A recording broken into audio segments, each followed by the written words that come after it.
Conjugar, Centro Português de Apoio à Pesquisa Científica e à Cultura. Acreditamos que as ciências e as artes mudam o mundo. O conhecimento transforma, e isso nos motiva. 13ª Jornada Virtual Internacional em Pesquisa Científica, com o tema Educação, Sociedade e Práticas Educativas.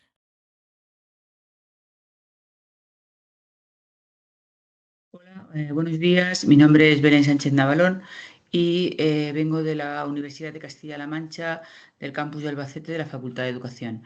Voy a presentar una comunicación basada en la Carta de los Derechos del Niño Hospitalizado y la repercusión que esta va a tener en la pedagogía hospitalaria. Para ello os voy a compartir un PowerPoint que hemos hecho mi equipo y yo para poder sentar mejor las bases de esta disciplina. Mi equipo está formado por María López Sánchez, profesora especialista en música de la Escuela Primaria de Albacete, y por Javier López Sánchez, profesor de aula hospitalaria del Hospital General Universitario de Guadalajara. Nuestra comunicación se titula Análisis pedagógico de la Carta Europea de los Derechos del Niño Hospitalizado y la contribución de las aulas hospitalarias hacia una humanización de la práctica docente. Vamos a comenzar con una breve introducción donde sentaremos las bases de lo que va a ser la comunicación.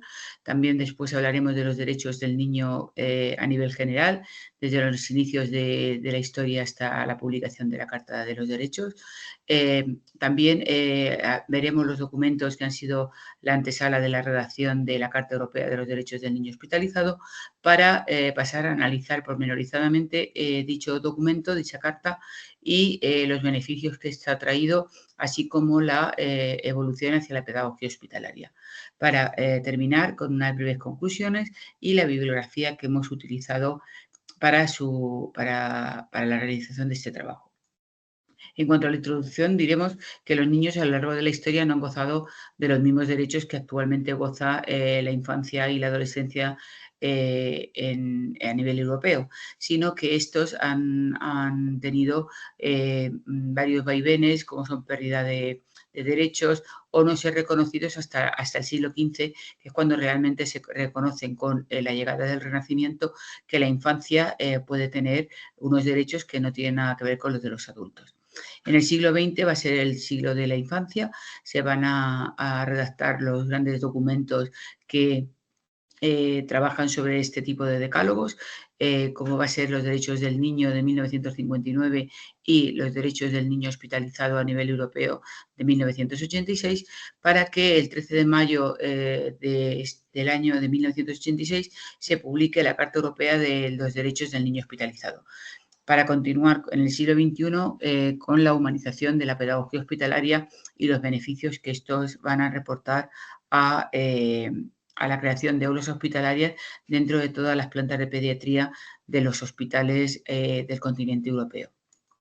En cuanto a los derechos del niño en general, ya no del niño hospitalizado, diremos que el niño en la edad antigua se era considerado como propiedad del padre. Por lo tanto, él podría hacer lo que quisiera con su hijo sin ningún tipo de castigo por esto. Pero en las civilizaciones clásicas como son Grecia y Roma, se piensa que el niño se considera un futuro ciudadano. Por lo tanto, todo lo que se invierta en su educación reportará en una sociedad del futuro pues más positiva. En la Edad Media se admite que el niño va a tener alma, por lo tanto se va a condenar todo lo que tenga que ver con el maltrato físico infantil, pero se va a seguir considerando propiedad del padre, por lo que éste puede abandonarlo cuando no lo considere útil para él. En contraposición a la Edad Media tendremos el Renacimiento. Esta etapa va a ser muy importante, ya que a través del humanismo se va a dar importancia a la formación escolar. Va a ser la primera vez que se hable de lo importante que va a ser la formación escolar en la infancia y en la adolescencia. Pero no va a ser hasta el siglo XIX, con las ideas de la Ilustración, cuando no solo se va a centrar en la formación escolar, sino también se va a centrar en la formación integral de los niños. Es decir, no solo materias escolares, sino también estar muy pendiente de los sentimientos, de las emociones, etc. Pero no hay que olvidar que en este mismo siglo XIX la revolución industrial marcará un hito importante en cuanto al abuso que se va a hacer de las clases infantiles con jornadas laborales maratonianas y con un sueldo inferior al que cobraban los adultos. Por lo tanto, estas dos ideas se contraponen. Por una parte, buscamos la formación integral de los niños, pero por otra, abusamos de ellos a través de trabajos que pueden ser propios de la adultez. El siglo XX va a ser reconocido como el siglo de la infancia.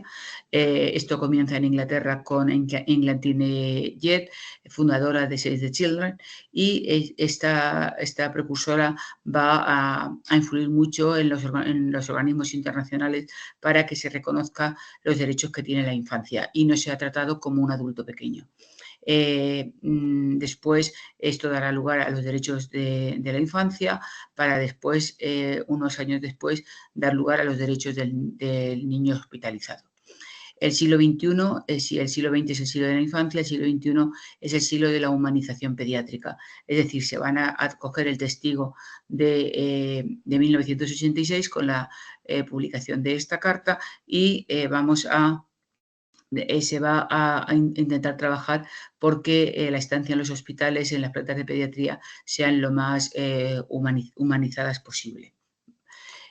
Como antesala a la redacción de esta Carta Europea, podemos decir que existen organismos como va a ser la OMS, que se va a preocupar de los derechos del niño enfermo una vez propuestos los derechos del niño a nivel general. La OMS, junto con Inglaterra, con el informe Warnock, en ya sentaba las bases de cuáles podrían ser los derechos de los niños que se encuentran por razones de salud ingresadas en un hospital. Para ello, en 1982, en mi país, en España, se va a redactar la Ley de Integración Social del Minusválido, más conocida como LISMI, donde en su artículo 29 habla exprofeso de los derechos que va a tener el niño hospitalizado y se centra especialmente en la educación. Es decir, este artículo dice textualmente que el niño, por razones de problemas de salud, no puede abandonar sus estudios, sino que estos se deberán de impartir dentro de los centros hospitalarios. Este va a ser el punto de partida para la creación de las aulas hospitalarias en mi país, aunque anteriormente ya había pequeños conatos, pero no desde el punto de vista educativo, sino desde el punto de vista de entretenimiento, ¿vale? No se trataba desde el punto de vista propiamente educativo. Por lo tanto, Inglaterra, como hemos visto a través de Englantine Jett, fundadora de Save the Children, del informe Warnock, pues va a ser el que va a visibilizar todos los derechos que va a tener el niño ingresado y va a ser un país que va a sentar los pilares para lo que después, en 1984, y por una petición suya, el Parlamento Europeo va a estudiar dichos derechos y 2 años después, el 13 de mayo de 1986, se va a publicar esta resolución. El Parlamento Europeo ha aprobado junto con la OMS, Organización Mundial de la Salud, y UNICEF, organización creada después de la Segunda Guerra Mundial para cuidar de la infancia, van a publicar esta Carta Europea de los Derechos del Niño Hospitalizado. No es un documento extenso, pero sí es un documento con una gran carga social, que en 23 derechos se van a reconocer cuáles tienen que ser los derechos que van a tener estos niños al estar ingresados en un centro hospitalario o acudir a hospitales de día. De los 23 derechos nos llama la atención que 4 de ellos se dedican especialmente a la educación. El 17 habla de que el niño que esté ingresado tiene que tener un espacio para poder recibir visitas, para poder salir del entorno de su habitación y tener materiales que le puedan distraer un poco de lo que es todo lo que es el hospitalismo o el ingreso prolongado. El 18 va a hablar de la importancia que va a tener la continuación de la educación en este tipo de alumnos que sufren una patología de larga estancia y que estos deben de continuar al mismo ritmo o siempre que su salud se lo permita, formándose al igual que sus compañeros. Por lo tanto, la continuidad de la educación es muy importante. En el 19 se va a hablar del derecho que tiene la educación los niños que acuden a hospitales de día o a unidades de salud mental, y el 20 va a hablar de la existencia de materiales, tanto juguetes, libros, materiales audiovisuales, etcétera, que debe de haber en todas las plantas de pediatría. Esto va a ser un documento decisivo para la pedagogía hospitalaria, y también se le debe mucho a la Organización de Pedagogos Hospitalarios Europeos, más conocido por las siglas HOP. Estos pedagogos hospitalarios en 1988 van a acuñar el término pedagogía hospitalaria, ya que ellos ven que existe una gran diferencia entre los maestros o profesionales de la educación que se dedican a enseñar en las aulas ordinarias a los pedagogos hospitalarios que se dedican a trabajar dentro de los hospitales. Hay muchas diferencias entre ellos, por lo tanto se acuña el término de pedagogía hospitalaria, y a los profesionales que se dedican a ello, pedagogos hospitalarios. HOT va a aglutinar estos 4 artículos que hemos dicho anteriormente, del 17 al 20, en un artículo breve, pero muy conciso y con una gran carga de profundidad. Y es que el niño tiene derecho a la educación a pesar de estar pasando por un problema de salud. Esto va a ser el punto inicial para que se doten a las aulas hospitalarias de todo lo necesario para que la educación pueda continuar, aunque no sea en el mismo espacio y esté alejada de su centro ordinario. Como conclusiones diremos que la pedagogía hospitalaria va a ser una disciplina muy contemporánea, apenas 4 décadas desde la publicación de los derechos del niño hospitalizado, pero ha sido corta el tiempo, pero muy profunda en ideas, es decir, se ha avanzado muchísimo. El siglo XX ha potenciado los derechos del niño, se le ha reconocido no como un ser adulto pequeño, sino como una persona en formación, por lo tanto, una persona que hay que cuidar mucho cómo se trabaja con él, cómo se le enseña, lo importante que son sus emociones, y sobre todo en el siglo XXI se va a tratar de la humanización. Es muy importante, y hay una gran diferencia entre las plantas pediátricas en los hospitales de Europa y en especial en mi país, con las plantas de hospitalización del resto de adultos, ¿vale? Tenemos que reconocer la valía que han tenido los organismos como son el Parlamento Europeo, la OMS, la UNICEF y sobre todo la Organización de Pedagogos Europeos, porque han sido los precursores de lo que actualmente disfrutan los niños que están ingresados por una patología de larga estancia. La bibliografía que hemos utilizado ha sido la publicación de la Carta de los Derechos del Niño de Ginebra de 1959, la Carta Europea de los Derechos del Niño Hospitalizado de 1986, la Asociación de Niños Ingresados que dio lugar al informe Waldorf, y Casas Arnaz, porque habla de la importancia de la provisión de materiales y de elementos que necesitemos, de materiales que necesitemos, así como la protección al menor y, sobre todo, y muy importante, la participación.